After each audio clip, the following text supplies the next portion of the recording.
Welcome back students. I hope you all are doing well.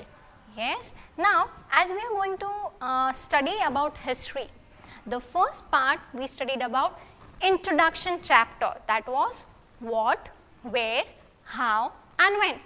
Okay. And in that you studied about peoples were skilled hunters and gatherers, and from hunters and gatherers they became settled agriculturalists. Yes. So today in this chapter you are going to study about early humans from hunting gathering to growing food. So now let's see the subtopic of the chapter. Okay, the subtopic of the chapter, the first we are going to see is the earliest people. Why were they on the move? Okay, if they wanted to hunt the animal and if they want to stay along the river banks, they need to move from one place to another. But why they were moving? So we will be seeing that. The second point is use of stone tools. Finding about fire, time period, environmental changes, domestication, food and storage grains, and the elsewhere, that is case study of Mehrgarh. So now let's start with the topic of the why were they on the move? Why were early humans on the move? Okay. Now let me give you an example. If you have your sister or your brother, but they are very small. Okay. Now if you will give them to like any hot thing, like suppose if you are giving warm water, okay, and you are giving a glass of a warm water, then if she touches, okay, now she knows that all of you know that she is small, but when she touches the warm glass of water, what she will feel? She will feel that it is hot. The first day she will touch.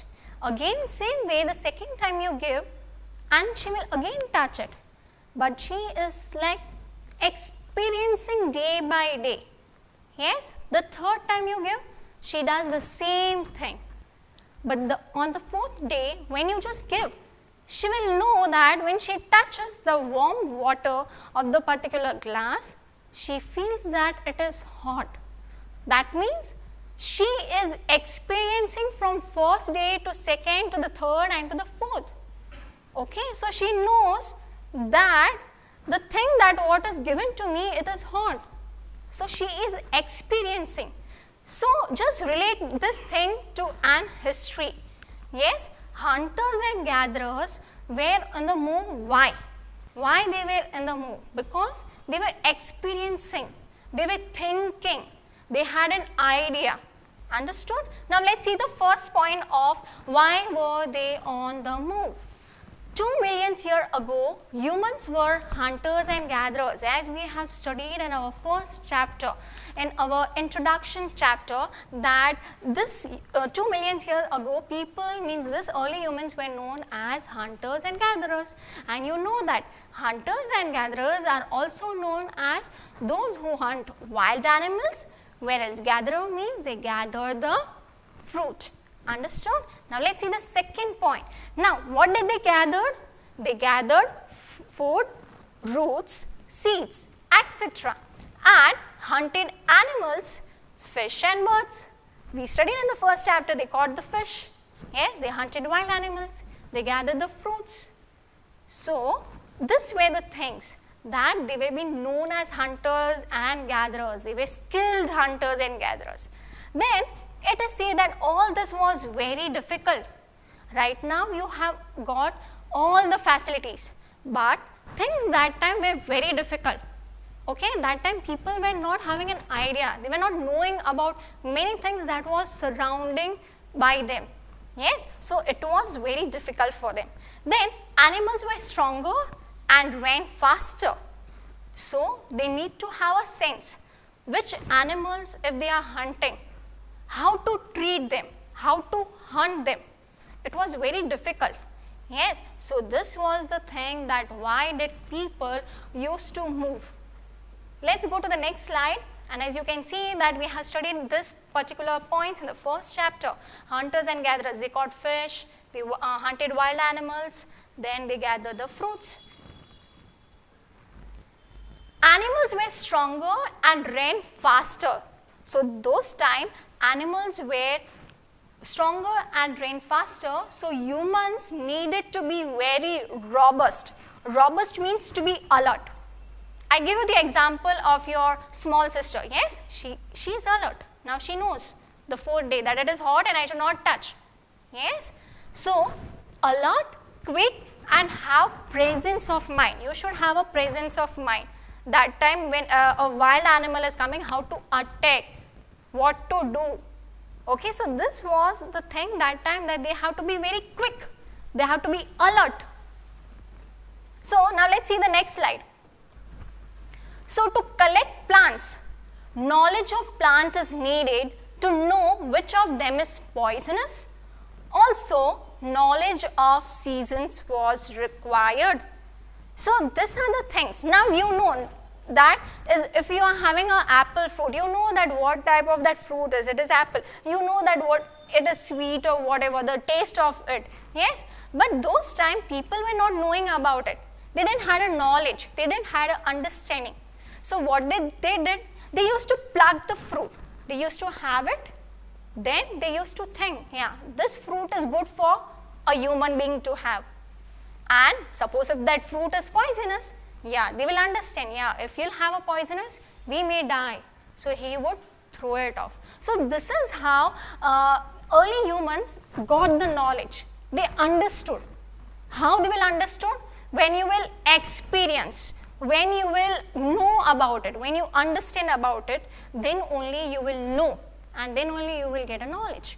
Okay, same way when you feel that, yeah, the particular subject is not interested, but you have to make it interesting.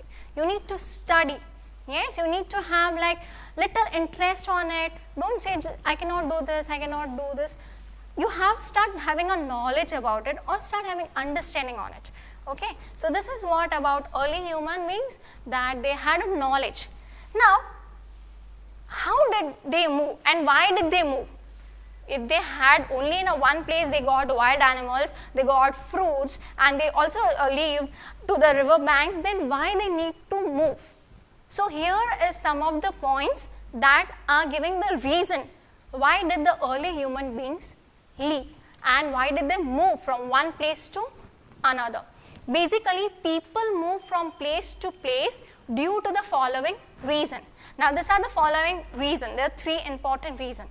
If they stayed for a long, they would have eaten everything that is available. If everything, whatever is over there, they'll eat of everything, and nothing would be the another day. So what did they do? They used to move to the other places. Why? Because suppose if it is winter season and some of the fruit that time, it won't stay, it won't be there. Okay, so they need to change. They need to go somewhere else. Animals move from place to place, so people also needed to follow. Okay, now animal needs, why animal need to go to the other places? Why? Because to search for the prey. Now what is prey? To have its own food, yes. So animal also need its prey. Animal also need a food. So if in his surrounding where animal is staying and there is no food available, animal used to move to other places. So now if suppose the cow is there and if there is no grass lands over there, so it needs to move to the other places. Same way the human beings need to move to the other places. Yes, and plants and trees grow according to the seasons. As you know that plants and trees grow according to the season. So this way the some of the reason that why did early people used to move. And there's a last point, that is people need water always, and many sources of water are non-perennial, so they get dried up. As you can see in the picture that the screen, as you know about it, that it is dried up. So now there are two type of sources. As you know, as you have studied in the first chapter, that people used to stay along the banks of river, and we studied about the example of Narmada River, yes. So this is talking about that people stayed along the river banks. But here today we are going to talk about two type of sources. Okay, now here there is a word non-perennial. I'll just tell you the meaning of it. But before it, let me tell you the another meaning of that. That is perennial sources of water. Now what are these perennial sources of water? Water are those rivers and lakes in which water is available throughout the year. It is available throughout the year. Example, Ganga river, Yamuna river, and there are many, but I had put this two important river. So perennial rivers are those rivers where rivers and lakes which water is available throughout the year. It is not getting dried up. So it is said that these are the example that this two river, that is Ganga river and Yamuna river, means the water is flowing throughout all the season, whether it is summer, winter or monsoon, all the season it is not drying up, it's there. There is a flow over it. Okay, and then we talk about the next, that is non-perennial sources. Now what is non-perennial sources of water? What was perennial sources? Perennial sources are those where the water will not dry up.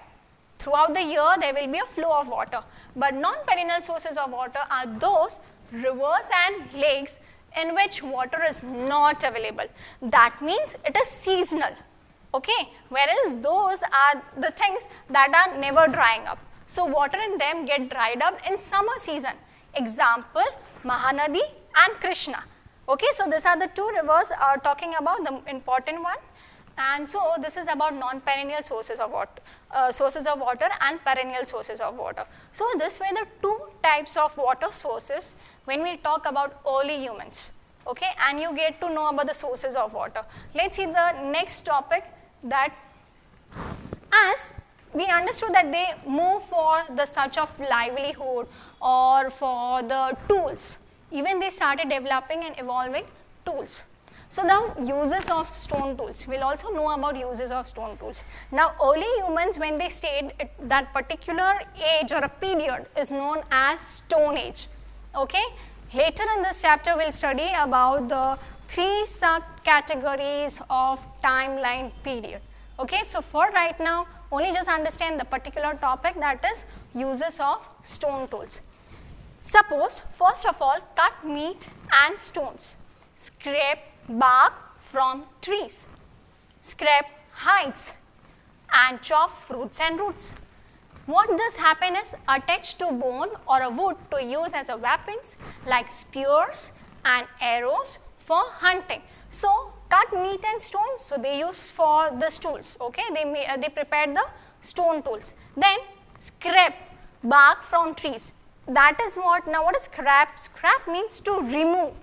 Okay, remove the bark that is from the trees, as let me show you in the picture. Firstly, to cut the meat, as you see over here in the picture, and the next thing is scrap bark from the trees. So this is what about the tree, that is that the bark can be removed from that particular tree. And scrap the hides. Hides means what? Animal skin. And scrap means what? To remove. Okay, so this is what about the uses of stone tools, and the next was those point what you saw about use of stone tools, and this were the things like attached to bones or wood to use as a weapon. So this what you can see, a spear, that is a small particular stone and it is attached with the wood over here, and here you can see the arrows. Okay, so this is what about uses of stone tools. Now where did they live? We studied about uses of stone tools, but where did this all happen? Where it was being found of? Where did they live? Many evidence found near sources of water. We knew that they used to stay the sources of water. Wherever they find the water, they used to stay over there. Secondly, also where good quality stone was available, easily available. So they used to stay over there, they used to reside over there. So these are the some 2 points that where did they live. Okay, now in the next part we will see that which type, where did they live, in which place they were living. For example, I will be saying in the second part. So you need to find it off that which part they used to stay. There are many places they used to stay, but even though they are being said that there is an example for as it is there in your textbook, so there is one example that will be saying of. So I hope students that it is clear with the hunters and gatherers and where is use of stone tools, and the second part we will see that where did they live. Thank you, stay safe and study well.